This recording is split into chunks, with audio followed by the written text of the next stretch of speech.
長青公路日前發生3車相撞事故，釀成1死5傷。52歲貨車司機涉嫌危險駕駛，導致他人死亡被捕。根據運輸署新聞稿同初步調查，表示事發嗰陣，一架7人車懷疑爆胎，停泊喺長青公路往九龍方向嘅慢線上。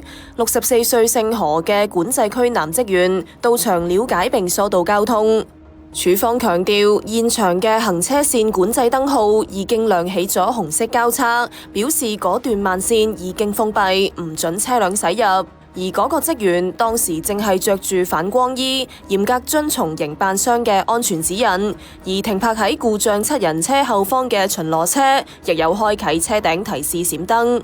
署方表示對事件高度關注，已經要求青馬管制區營辦商提交詳細報告，並會同營辦商檢視公路執勤嘅安全指引，同時承諾會盡力支援死者家屬。